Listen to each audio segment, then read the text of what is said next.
Hello, everyone. I want to tell you about the summer I spent in Provence that reorganized everything I knew about keeping a home. My husband and I rented a small farmhouse outside of Aix-en-Provence for 6 weeks the summer I turned 58. We had rented it through the owner, a woman in her 70s named Claudette, who lived in the neighboring village and checked on the property once a week. The house was not fancy. Low ceilings, uneven tile floors, simple wooden furniture, and almost no decorative objects. And yet from the first evening we spent there, I felt something I had not expected, completely, deeply at peace. The house felt clean in a way that went beyond the surfaces being scrubbed. It felt organized without storage systems or labeled bins. It felt genuinely, quietly beautiful in a way I could not account for. I asked Claudette about it on her first visit. What was it about this house that made me feel so settled the moment I walked in? She looked around as though the answer were obvious. She said, "Because everything here has a reason to be here. Nothing is here by accident or left behind by inertia. I have been cleaning and organizing my own home and others for most of my adult life." What Claudette said to me that afternoon reorganized my thinking entirely. I spent the rest of those 6 weeks paying close attention. I came home with 7 habits. These are those secrets. Secret number 1. Empty space is not wasted space. It is the point. The first thing I noticed about the farmhouse, once I began to pay attention, was how much of it was simply empty. Not neglected, not unfinished, deliberately, thoughtfully empty. Windowsills with nothing on them. Shelves with 3 objects where an American home would have 30. A kitchen counter with a wooden board, a bowl of lemons, and nothing else. Space that was available, waiting, ready to be used. I had spent my entire adult life filling space. If a shelf had room on it, I found something to put there. If a counter was clear, it felt unfinished. But in Claudette's farmhouse, the empty space was not absence, it was presence. It was the thing that made every object in the room visible, considered, intentional. The French understanding of space in the home is this: emptiness is not what is left over after everything has been placed. It is what you protect. You keep space clear not because you have nothing to fill it with, but because empty space is doing essential work.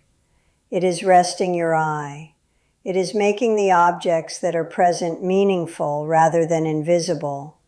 It is making the room feel like a choice rather than an accumulation. I began, slowly and then with increasing commitment, to clear space in my own home. Not to minimize or to achieve some aesthetic from a magazine, but because I had experienced firsthand what it felt like to live in a space where emptiness was tended as carefully as any object. The rooms in my home are quieter now.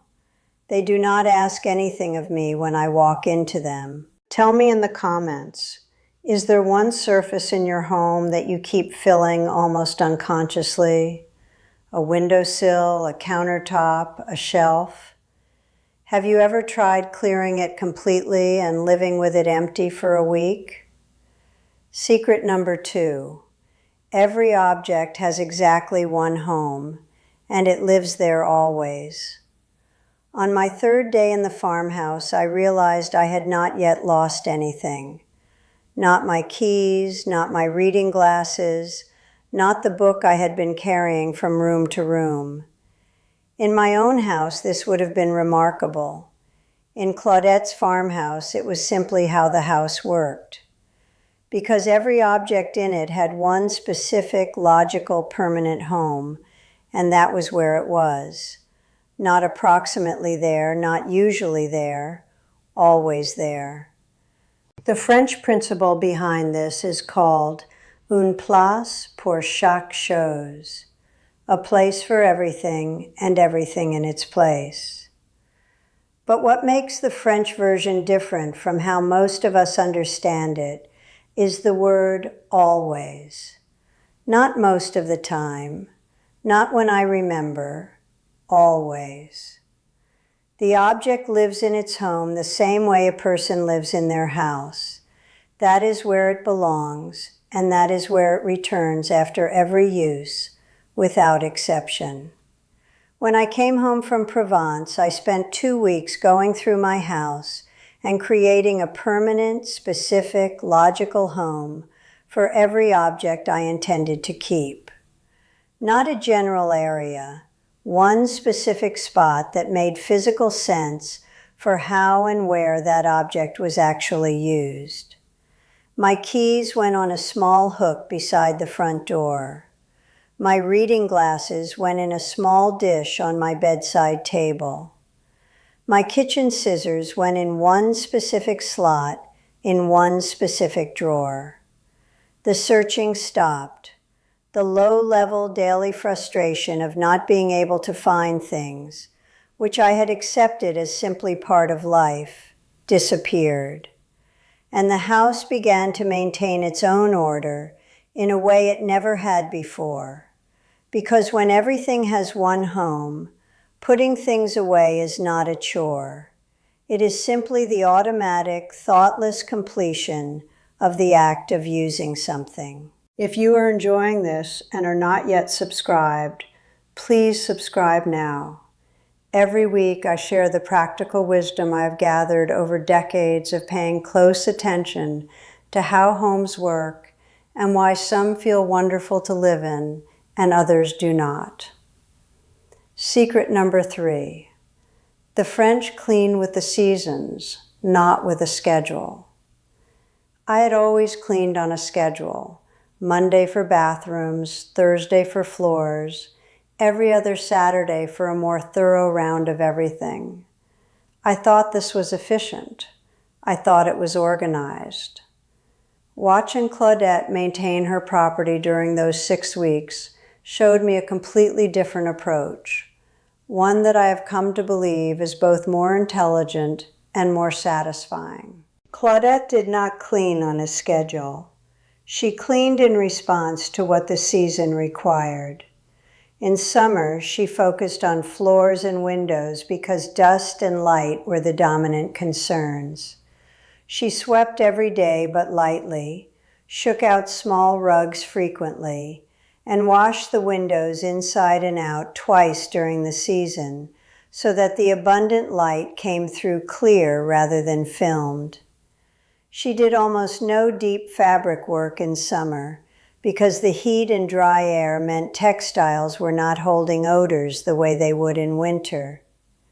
In winter, she told me, the focus shifts entirely. Heavier textiles get washed and properly aired.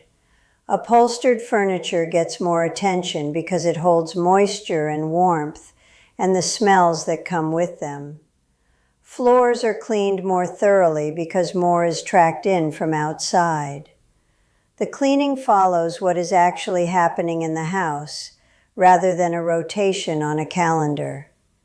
I reorganized my cleaning habits around this principle and found it immediately more logical and satisfying.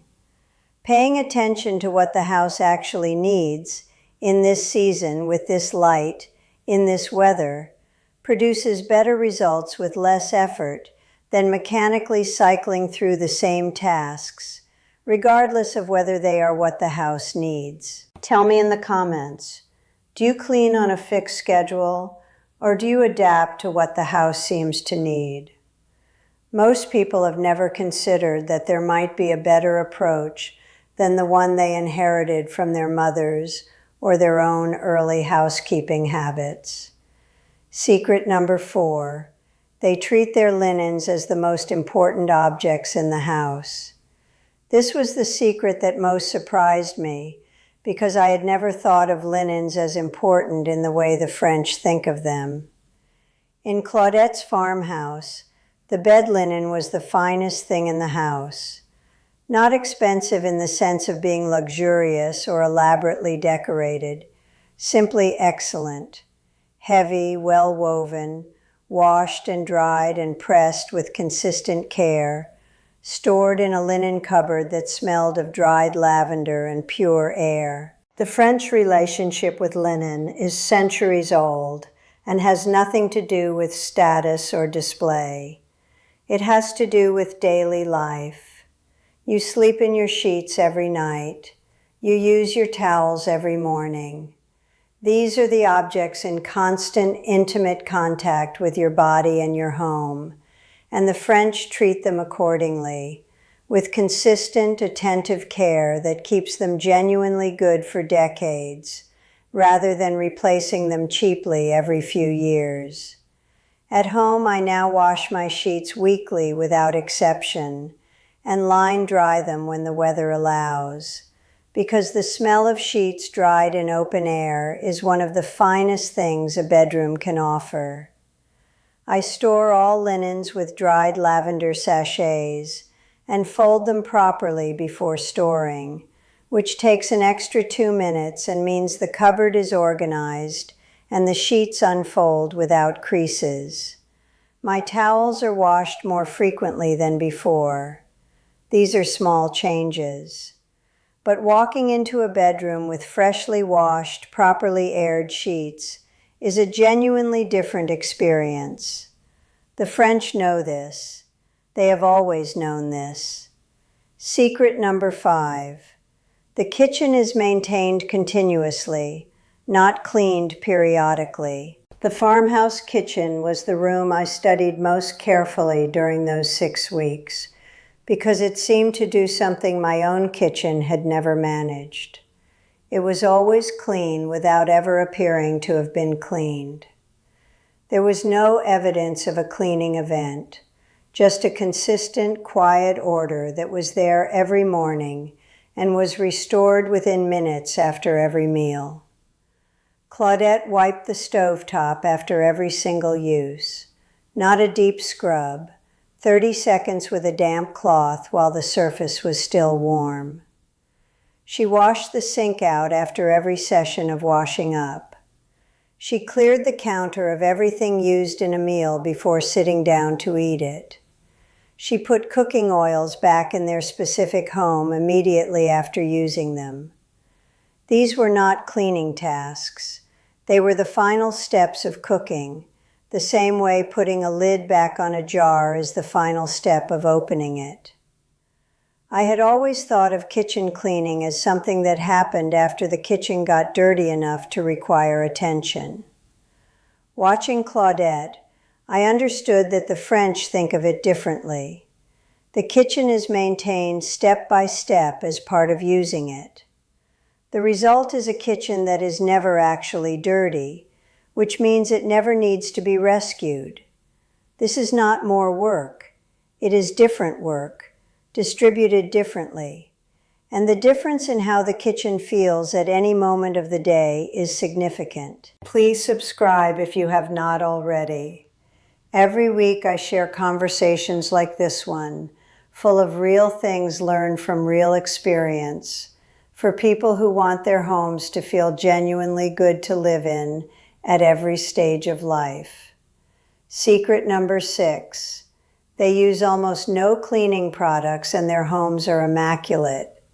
This was something I noticed in the farmhouse and confirmed with Claudette directly.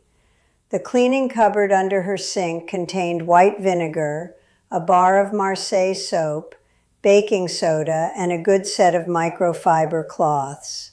That was all. No array of specialized sprays, no product for every surface, no chemical fresheners or synthetic brighteners. Just 4 things used thoughtfully throughout the entire house. The Marseille soap, made from vegetable oils and used in France for several hundred years, cleans almost every surface effectively and leaves behind nothing except clean. White vinegar dissolves mineral deposits, deodorizes genuinely rather than masking, and leaves glass and tile with a clarity no commercial product I have used has matched. Baking soda absorbs odors and provides gentle abrasion where needed. The microfiber cloths do the actual work, needing almost no product when properly dampened. I cleared my own cleaning cupboard after coming home from Provence and rebuilt it on this model. The results are not modest at all. My house is cleaner now than when I was using a different product for every room and every surface, because simple tools used correctly and consistently outperform complicated systems used approximately. Tell me in the comments, how many cleaning products do you currently own? Before Provence, I had a cupboard full of them. Sometimes just counting what you have is enough to make you wonder whether most of it is actually necessary. Secret number 7. The French understand that a home reflects the life being lived in it right now, not the life that was lived before. This is the secret that Claudette articulated most directly on her last visit before we left. I asked how she had kept the property so well for so long, through all the tenants and all the years. She thought for a moment and then said, "I do not keep anything in this house that does not belong to how I am living now. When something no longer fits the life, it goes. The house is for the living, not for the keeping." The French approach to objects in the home is neither sentimental nor ruthless. It is honest. An object earns its place by being used, loved, and genuinely part of the life currently being lived. When it stops being any of those things, it no longer belongs, regardless of where it came from or what it once meant. At 70, I have applied this principle carefully to my own home over many years. The things I have released were not wrong to have owned. They were right for an earlier chapter of my life. The sewing machine from when I sewed, the extra china from when I hosted large dinners, the business clothes from the years I worked. Each served me well and completely, and releasing them was not loss. It was a clear-eyed acknowledgement that my life has changed, and my home should reflect the life I am actually living now, rather than functioning as a museum of the lives I have already lived. The rooms I live in now contain what I use, what I love, and what genuinely belongs to who I am at 70. Nothing is there out of guilt or inertia, or the sense that getting rid of it would require a decision I was not ready to make. The house is for the living. That is what Claudette said. I have not forgotten it. These 7 French secrets have not made me a different person. They have made my home a more honest one, a space that reflects who I actually am, kept with daily attention but without heroic effort, organized around the principle that every object present has earned its place, and every empty space is empty on purpose. That is the real transformation.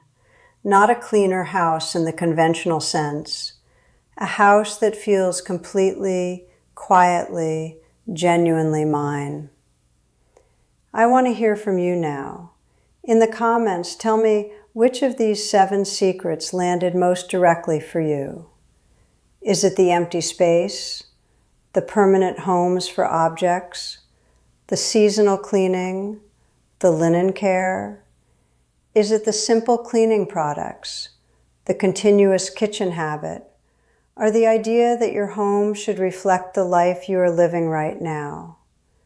Write it in the comments. I read every single one, and your answer often helps someone else recognize something they have been thinking without quite being able to say. And please subscribe if you have not already. Every week I share what I've spent a lifetime learning about the relationship between people and the spaces they live in. For people who want their home to feel completely and honestly theirs. I will see you next week.